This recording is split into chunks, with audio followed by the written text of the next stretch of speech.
अच्छा भाई देखो, ये हम पढ़ने जा रहे हैं। यहाँ पर हमने ख़त्म कर लिया था ना पिछले वाली वीडियो में। तो अब हम पढ़ने जा रहे हैं IP set chapter number IP security है, चैप्टर नंबर 19 है और पेज बुक का पेज 616 है। ठीक है, इतना ही काफ़ी है। जितना ये सारा कुछ लिखा हुआ है ना, इतना ही काफ़ी है। इसके अलावा पढ़ना मतलब कि बुक में से अगर तुम पढ़ना चाहो पढ़ लो, मना नहीं करूँगा, लेकिन काफ़ी है ये इतना। अच्छा, ये आईपी सिक्योरिटी क्या है? एक तरह से आई थिंक प्रोटोकॉल्स हैं, ठीक है, कि डिसाइड करना है कि कौन से सिक्योरिटी प्रोटोकॉल जो हैं आईपी पे लगने हैं।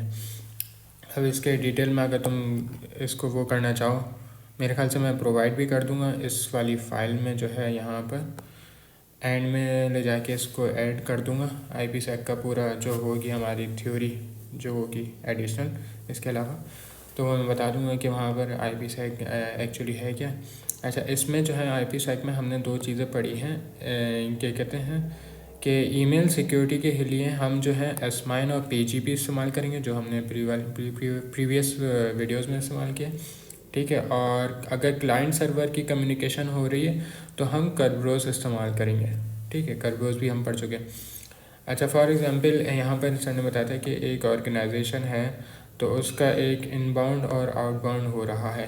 सही है, तो वो क्या हो रहा है, मतलब कि अगर एक ऑर्गेनाइजेशन में से डेटा बाहर की तरफ जा रहा है तो वो आउटबाउंड कहलाएगा और वो हम इनक्रिप्ट करके भेजेंगे। ठीक है, यहाँ पर लिखा हुआ है, यहाँ पर डेटा गोइंग आउट। ठीक है, और ये आउटबाउंड हो रहा है और इसको हम डेटा को इनक्रिप्ट करके भेजेंगे। ठीक है, और जो इनबाउंड होगा मतलब कि बाहर से हमारी बाहर से हमारी ऑर्गेनाइजेशन में आ रहा है डेटा, तो हम उसको इनबाउंड कहेंगे और हम उसको ऑथेंटिकेट करेंगे कि वो डेटा सही है या नहीं है। ठीक है, बाद में जाके वो सब बाकी सारा कुछ होगा। ठीक है, उसको बोलते हैं, इस पूरे प्रोसेस को जो बोलते हैं जनरलाइज सिक्योरिटी सोल्यूशन बोलते हैं। और वो कौन प्रोवाइड करता है? आईपी सिक्योरिटी प्रोवाइड करता है। IP security provide authentication and security. ठीक है, ये है एक तरह से। अच्छा, इसकी कुछ एप्लीकेशंस हैं। एक एप्लीकेशन ऑफ आईपी सेक है, ठीक है, एक है application of secure remote access है। आई थिंक मैंने यहाँ पर खोल भी रखा है, हाँ ये रहा, ये खोल रखा है मैंने। ठीक है, यहाँ से अभी हम टैली कर लेंगे, इस चीज़ को हम बुक से पढ़ लेंगे तो ज़्यादा अच्छे तरीके से वाज़ हो जाएगा। एप्लीकेशन ऑफ आईपी सेक तुम देखना चाहो कि है क्या, तो हम एप्लीकेशन ऑफ आईपी सेक में यहाँ पर क्या बोल रहा है, सिक्योर ब्रांच ऑफिस कनेक्टिविटी। ठीक है, अब वो पढ़ लेते हैं कि हमारे पास सिक्योर ब्रांच ऑफिस कनेक्टिविटी बोल रहा है। A company can build a secure virtual private network over the internet और ओवर पब्लिक वैन। ठीक है, this enables a business to rely heavily on internet and reduce its need for private networks, saving cost and network management। मतलब कि एक organisation है, एक वो क्या कहते हैं वर्चुअल प्राइवेट नेटवर्क बिल्ड करती है। ठीक है, ओवर द वैन। ठीक है, वाइड एरिया नेटवर्क पे वो क्या कहते हैं वर्चुअल नेटवर्क बिल्ड करती है और उसका मतलब कि उसको ज़रूरत नहीं पड़ती फिर अपने मतलब कि प्राइवेट नेटवर्क बनाने की। सही, internet and reduce it's need for private network, अपना एक प्राइवेट नेटवर्क बनाने की ज़रूरत नहीं पड़ती, जिससे कॉस्ट सेविंग भी होती है और नेटवर्क मैनेजमेंट ओवरहेड भी आराम से हो जाता है। ठीक है, ये जो है सिक्योर ब्रांच ऑफिस कनेक्टिविटी, मतलब कि एक जो है एक कराची के अंदर है तो एक पेरिस के अंदर है और एक इंडिया के अंदर सर्वर है। ठीक है, तो अब उसको जो सॉरी सर्वर बोल रहा हूँ, ब्रांच है। ठीक है, अब उसको कनेक्टिविटी के लिए एक मतलब कि बिल्कुल प्राइवेट नेटवर्क उसको नहीं चाहिए कि यहाँ पर इन सब से कनेक्ट होने के लिए प्राइवेट नेटवर्क, एक तार यहाँ से उठा के यहाँ पर डाले फिर दूसरा तार उठा के यहाँ से यहाँ पर डाले, तो भाई वो तार डालने के लिए तो और वो पूरी कॉन्फ़िगरेशन के लिए वो सब कुछ के लिए तो बहुत ज़्यादा कॉस्ट लगेगी अगर तुम एक तरह से डालोगे। तो हम क्या करेंगे, एक आईपी अलॉट कर लेंगे यूँ करके। सही है, एक आईपी अलॉट कर लेंगे इन सब के लिए और ये इस आईपी पे जो है वो बात करेंगे प्राइवेट नेटवर्क। एक तरह से ये होगा सिक्योर ब्रांच ऑफिस कनेक्टिविटी, ये इसका मतलब ये है। ठीक है, तो सर ने ये बताया था कि पहले जो है क्या कहते हैं अभी वीपीएन यूज़ इस्तेमाल होता है, तो वीपीएन का यही मकसद होता है ना कि एक वो प्राइवेट नेटवर्क हमें मिल जाता है। एक्चुअली मुझे भी सही से पता नहीं है लेकिन मुझे बस अंदाज़ा है, बस इतना। ठीक है, मैंने डिटेल में नहीं पढ़ा VPN क्या होता है। तो बिफोर VPN लीज लाइन, मतलब कि एक सेपरेट लाइन दी जाती थी, ठीक है। Lease line is use, this line is not allowed to be use by other which is very costly, ठीक है। तो पहले ये होता था, लेकिन अब चूँकि VPN आ गया है तो अब हम VPN इस्तेमाल कर लेते हैं, तो प्राइवेट नेटवर्क उसके थ्रू हो जाता है एक तरह से। अच्छा, एक सर ने इसमें एक बात की थी, non mutable fields that can not be change, MAC address और IP वर्जन, ठीक है। IP वर्जन है और क्या कहते हैं मैक एड्रेस और डेस्टिनेशन और सोर्स IP वगैरह, ये सारी चीज़ें, कुछ चीज़ें चेंज नहीं हो सकती हैं, ठीक है, लेकिन बाकी सारी चीज़ें चेंज हो सकती हैं। अब ये मुझे नहीं पता ये कहाँ पर रिलेट कर रहा है किस तरह से, बस ये सर ने बता दिया था कि ये भी एक बात है, ठीक है भाई, मैंने याद कर लिया। अब ये पूछ लेंगे कि कहाँ पर चेंज हो सकता है, कहाँ पर नहीं चेंज हो सकता, वो मैं अभी बाद में देखेंगे। अच्छा, ये दूसरी एप्लीकेशन है कि secure remote access over the internet, ठीक है।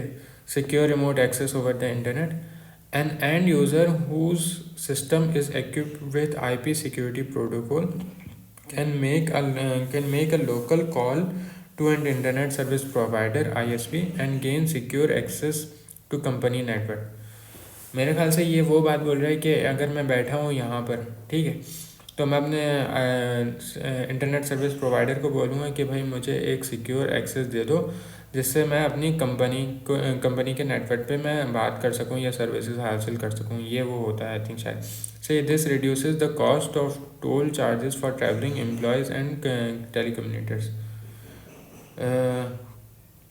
मेरे ख्याल से आने जाने का वो बोल रहा है।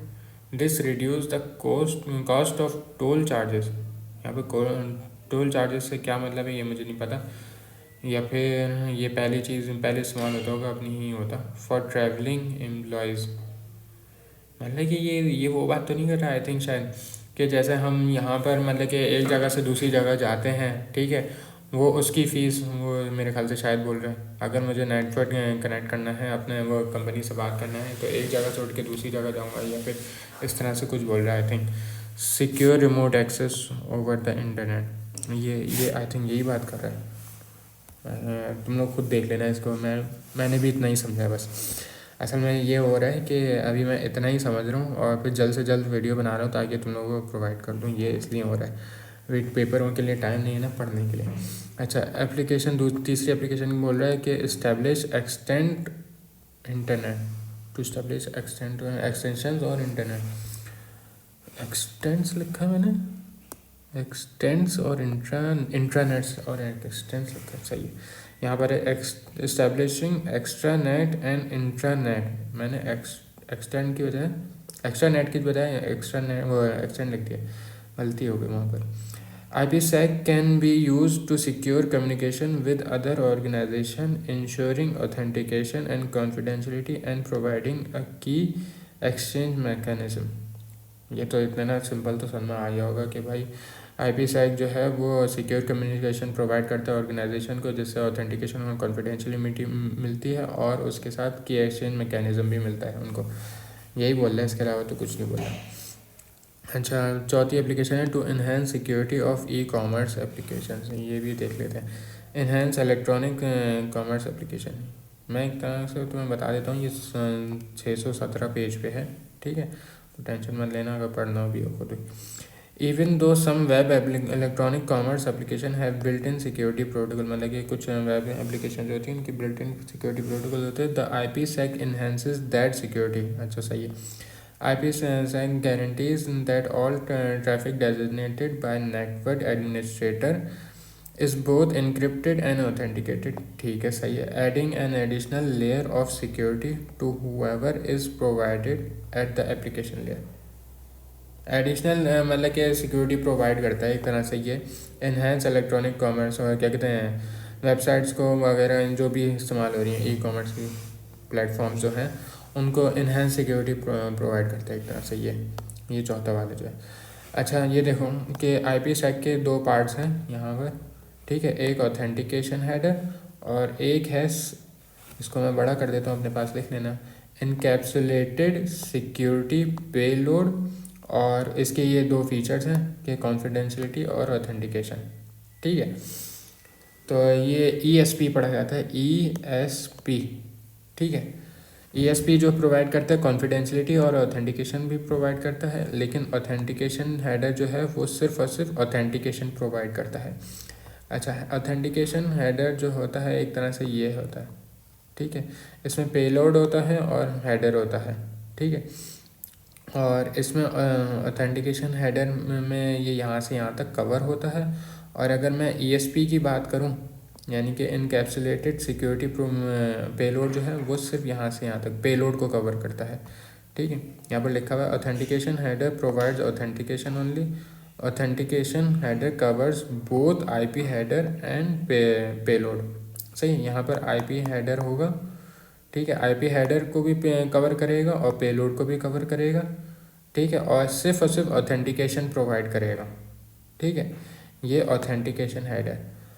और इसी तरीके से अब हम पढ़ते हैं इसके। अच्छा, एक और बात की थी सर ने कि this is stronger than ESP। उसकी वजह याद नहीं आ रही, मेरे जहन में नहीं आ रहा। अगर किसी को पता हो तो मुझे मैसेज कर देना इस टाइम पे जब तुम लोग वीडियो देख रहे हो, ठीक है। तो कि अगर तुम लोगों को पता हो कि ESP से ज़्यादा क्यों ऑथेंटिकेशन हेडर ज़्यादा अच्छा है, स्ट्रॉन्गर क्यों है। यहाँ पर भी तो ऑथेंटिकेशन हो रही है, तो यहाँ पर क्यों इससे ज़्यादा ESP से ज़्यादा हो रही है, ये मुझे बता देना। अब हम इसके अंदर मोड्स ऑफ IPsec पढ़ लेते हैं, ठीक है। ये दो चीज़ें थी, ठीक है। दो प्रोटोकॉल्स हैं, या दो भी है, ठीक है। दो टाइप्स हैं IPsec की, ऑथेंटिकेशन हेडर और ESP, ठीक है। अब इसके अंदर दो मोड्स हैं, क्या कहते हैं IPsec में, क्या कहते हैं, एक ट्रांसपोर्ट होती है और एक टनल होता है, ठीक है। इसका सर ने बताया था कि ट्रांसपोर्ट जो है उसमें पहले IPsec क्या कहते हैं, ट्रांसपोर्ट के बाद हम IPsec करते हैं और उसमें फिर पैकेटाइजेशन होती है। और अगर टनल मोड में इस्तेमाल कर रहे हैं तो हम पहले पैकेटाइजेशन करेंगे और फिर IPsec करेंगे। यहाँ पर लिखा हुआ भी है, एप्लीकेशन लेयर पे हो गई, फिर ट्रांसपोर्ट लेयर। जैसे ट्रांसपोर्ट लेयर पे आएंगे हम, तो अगर ट्रांसपोर्ट मोड इस्तेमाल कर रहे हैं, ये वाला सही है, तो हम पहले क्या कहते हैं, यहाँ पर IPsec करेंगे और फिर IP हेडर पे वो क्या कहते हैं पैकेटाइजेशन कर देंगे। हाँ, ठीक है, शायद ऐसी ही है। और टनल मोड में जो है पहले हम पैकेटाइजेशन करेंगे, ठीक है। टनल मोड पूरे IP पे पहले हम पैकेटाइजेशन करेंगे और फिर IPsec लगाएंगे, ठीक है। ये इस तरह से है आई थिंक। खैर, इसको देख लेना तुम लोग खुद ही डिटेल्स में, इतना ज़्यादा मुझे भी नहीं डिटेल में पढ़ा, लेकिन जो डिटेल में पता है ना वो चीज़ ये है, इस पे बात करने की है असल में, ठीक है। ये लिखा हुआ है AH इन ट्रांसपोर्ट, AH इन टनल, ESP इन ट्रांसपोर्ट, ESP इन टनल।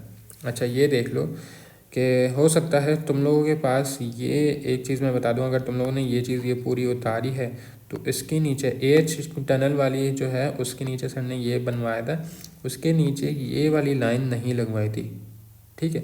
इसी तरीके से ESP ट्रांसपोर्ट का सर ने लिखवाया था और इसके अंदर ये चीज़ लिखवाई थी और उसके नीचे ये वाली लाइन नहीं बनवाई थी। ये हमने खुद ही ऐड की है और ये ऐसी अपनी तरफ से ऐड नहीं कर दी है, ये यहाँ कहीं से वेरीफाई करके की है। अभी हम देख लेते हैं तो है क्या कहते हैं, AH ट्रांसपोर्ट इस्तेमाल कर रहे होंगे तो पेलोड आएगा, फिर हम ऑथेंटिकेशन हेडर का एक वो लगा देंगे, फिर हम IP हेडर लगा देंगे, ठीक है। तो यहाँ पर जो है ऑथेंटिकेशन पूरे इस पर आ रही है AH के अंदर। अच्छा, अगर AH टनल की बात करूँ तो यहाँ पर जो है पेलोड जो है, पेलोड के बाद IP हेडर आएगा, फिर ऑथेंटिकेशन हेडर आएगा और फिर न्यू IP हेडर आएगा, ठीक है। और उस पर पूरी ऑथेंटिकेशन लगेगी, ठीक है। अगर मैं ESP की बात करूं तो ESP में IP हेडर आएगा, ESP हेडर आएगा और पेलोड आएगा इस तरह से, ठीक है। और पेलोड पे सिर्फ पेलोड पे कॉन्फिडेंशियलिटी लगेगी, ठीक है। अच्छा, ESP इन टनल की बात करूं तो मैं पेलोड लगाऊंगा, उसके बाद IP हेडर लगाऊंगा, उसके बाद ESP लगाऊंगा, फिर न्यू IP हेडर। ये ओरिजिनल IP हेडर है और उसके बाद न्यू IP हेडर जो है ना वो ये है, ठीक है। जब भी न्यू होगा ना तो इसका मतलब है कोई ओरिजिनल IP हेडर ज़रूर होगा, ठीक है, AH और ESP दोनों में, ठीक है। अच्छा, यहाँ पर जो है ESP टनल में यहाँ से यहाँ तक जो है कॉन्फिडेंशियलिटी होगी IP हेडर की, ठीक है। और ESP इन ट्रांसपोर्ट में जो होगी वो सिर्फ यहाँ तक होगी, ठीक है। अच्छा, यहाँ पर सर ने बोला है कि पैकेटाइजेशन यहाँ पर हो रही है। अब सर ने एक क्वेश्चन दिया था केस 1, हमने एक तरह से, अब हमने इसके मल्टीपल केसेस बनाए हुए हैं। तो केस 1 एक सर ने दे दिया था कि AH टिन टनल है और ESP इन ट्रांसपोर्ट है। ठीक है, अभी मैं एक सेकंड वीडियो पॉज करता हूँ, फिर मैं आता हूँ ज़रा।